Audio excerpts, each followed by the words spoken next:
Былтыр да алдыңғы жылда келгенмін. Неге екінші рет келуге шешім қабылдадыңыз? Білім алғым келді. Мен сіздің осы шынықтыру саласына келгеннен кейін таңертең ерте тұрам, душқа мұздай суым бар. Түсем, заниматься етіп.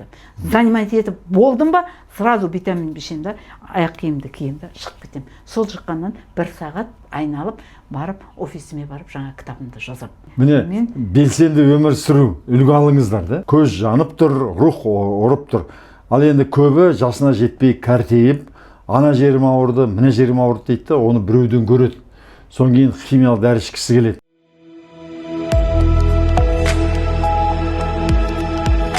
Дәрсіз денсаулық. Мен көрсетіп жүрген тыныс алу жаттығулары, мұздай сумен шынығу, ағза тазалау, бәрін сіз тек қана дәрігердің кеңесімен, болмаса біздің орталыққа келіп жасаңыз. Өзіңізден жасасаңыз, денсаулығыңызға қауіп төнуі мүмкін, жауапкершілік өзіңізде. Армысыздар, біздің құрметті YouTube каналының тұрақты көрермендері, 98 шағымның ең кең пейілді, ақ жүрек шынығушылармен таныстырып жатырмыз.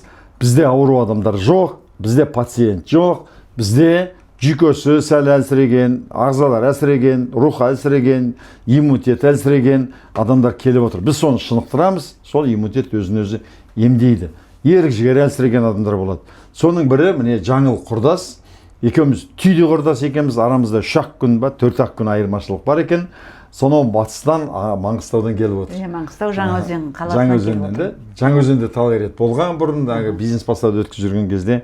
Я құрдас, бұны сізді қандай мәселе мазалап келді? Кім айтып келді? Мен былтыр да алдыңғы жылда келгенмін. Бір рет келдім. Оны қызыма келді. Саммитіңе бір келіп кеттіңіз? Нұржамал деген қызыма келді, үлкен қызым. Енді тек Ахмет Нұртиланы тыңда, тек соның табағы күшті. Мен барлық жерге барып көрдім, тек сол кісі біздің рухымызды жоғарғы көтеріп, денсаулығымызды жақсы қылады деді. Мен содан кейін тыңдап көрдім, өзіме жақты. Былтыр келіп кеттім, жақсы, көп адамдарды жібердім, осы жақта ем алды, бәрі де риза болып, бәрі де рахметін айтқан мезгілдер болды. Енді осы сапарда өзім келдім. Жаңағы келіп, ем алайын, білім алайын. 4 балам бар, 2 қызым бар, 2 балам бар. Бәрі де жолымен өзінің орналастып болды. Жолдасым бар.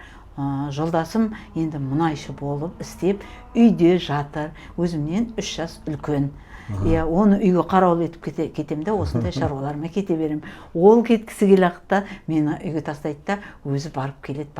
Ол тек мұнандай емдерге сенбейді, тек больницадан уколын алып, емін алып, жақсы болып, аяғын көтеріп, жақсы ұйықтап, жақсы демалады, әйтеуір ройлы. Сіз табиғи жолын іздейсіз? Мен табиғи жолынан. Мен физкультураға жақынмын, еңбек құмармын. Еңбек десе өлем. Қандай жұмыс істедіңіз? Мен НГДУ-да оператор болып жұмыс жасадым. Оператор болып жұмыс жасап, қалай бизнес басталды, солай тастап кеттім. Қай жылы? Мен бар ғой, нешінші жылдан 80-81-ден бастадым. Ой, ерте бастадым. Ерте бастағанымға өкінбеймін. Қазір магазинім бар, тағы бір помещениелерім бар. Бәрін жалдап, доходты келтіріп атқан жайым бар. Меніменен бірге... Қазір де кәсіп жасап отырсыз ғой? Қазір де кәсіп жасаймын. Маған өзімнің денсаулығымды жақсы қылып, өзім жан-жағыма үлгі көрсетіп, балдарыма жаңағы, мама неге ауру жүрсің, не деп қиналмаса, мен бақыттымын. Міне Жаңыл құрдасқа мен өтте риза болып отырмын да, адам жан-жағына нұр шашып, жан-жағына үлгі болып жүр керек та. Адамның адамдығы біреуге жақсылық жасай алғанда. Бірақ өзіне жақсылық жасай алмаған адам біреуге жақсылық жасай алмайды. Сонау міне 40 жыл бойы кәсіппен айналысып, қазір де үйде отырғам жоқпын, үнемі кәсіппен айналысам, дене қимылмен айналысам дейді. Өмірді осылай сүру керек. Бұл сапалы өмір дейді. Енді неге екінші рет келуге шешім қабылдадыңыз? Білім алғым келді. Білім алу. Мен білімім шамалы. Потому что мен деген жастайымнан тұрмысқа ерте шығып кеттім. 19 жасымда шығып кеттім.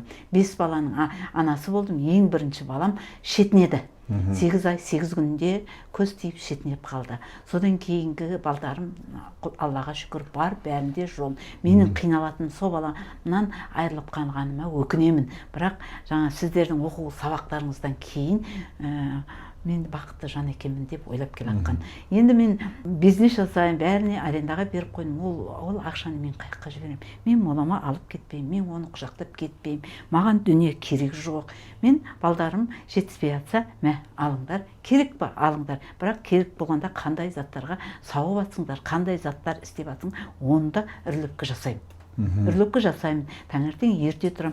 Мен сіздің осы шынықтыру саласына келгеннен кейін, сіз кеше бүгін сұрақтарды айтасыңыз, осы жерде істеген әдеттеріңізді үйіңізге барып 100% алып кете алмайсыңыз дедіңіз.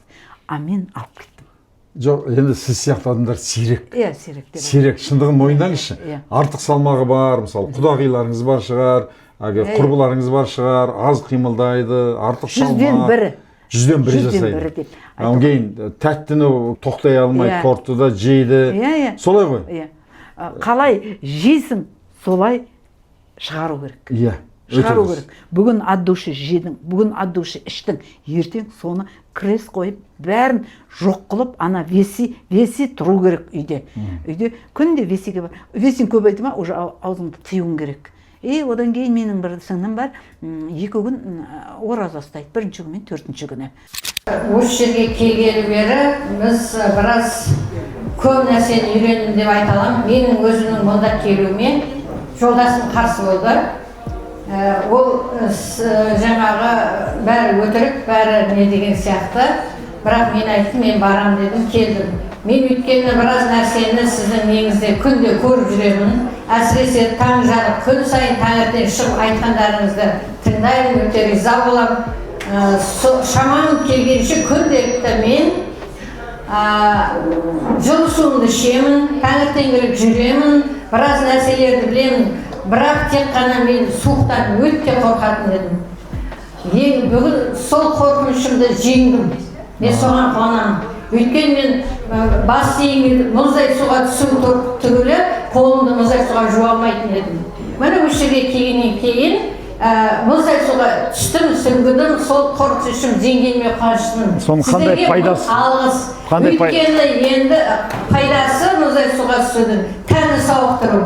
Тәнді сауықтыру үшін жаңағы суық суға түсу керек, тыныс алу керек және отырып тұру жаттығуын жасау керек. Осылардың бәрін жасап жақсы болды. Енді мендегі ең үлкен проблема менде мида екен. Өйткені 80% ауыр стресстен келеді деп айтып жатырмыз ғой. Сол 80% стресстен екен менің денсаулығым. Енді Құдай қаласа осы жерде алған білімімді әрі қарай дамытамын деп ойлаймын және отбасыма бәріне үйретемін деп ойлаймын. Ал мен өзім білімім жоқ, білімсізбін. Енді сол білімімді көбейту үшін осы Мәулана деген шетелдің білгірі осындай Құран сияқты кітап шығарған екен, мынандай кітап.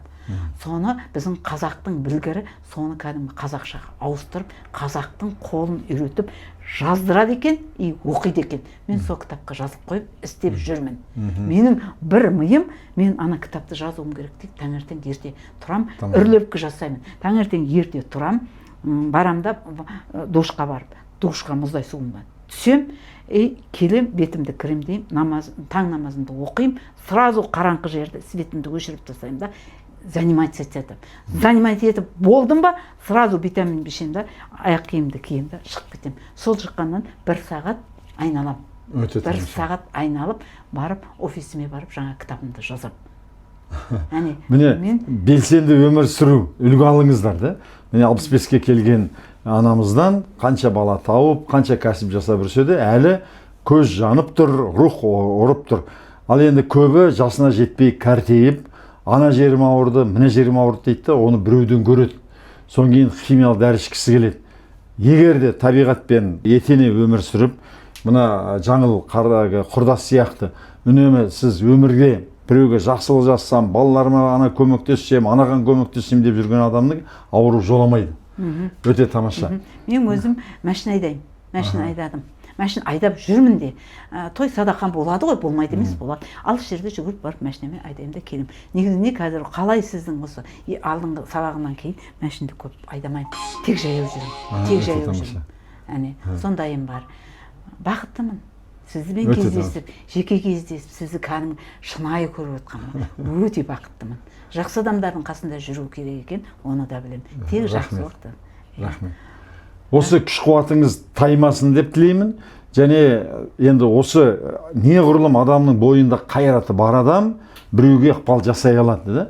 Енді сіз өз жеке басыңызбен үлгі болып, ең бірінші әрине балаларыңызға, немерелеріңізге үлгі көрсетіп, сонан кейін құда-құдағи құрбыларыңызға үлгі көрсететін болсаңыз, неғұрлым жақсылық көп жасаған адамның сол жақсылық алдынан шығады. Солай ғой?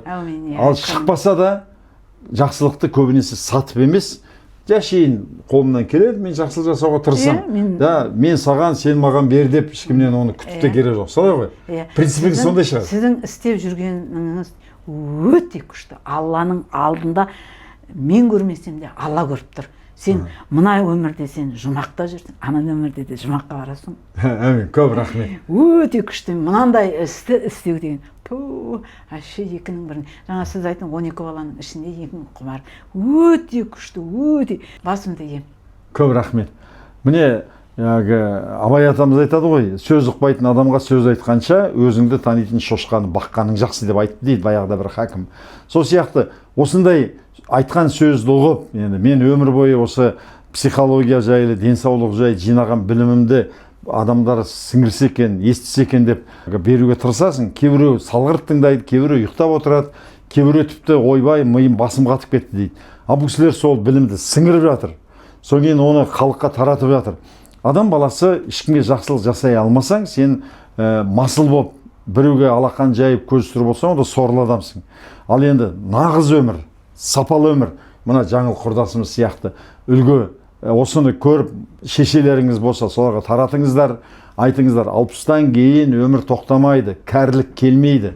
Кәрілік мида, 60-тан кейін нақты өмір басталады.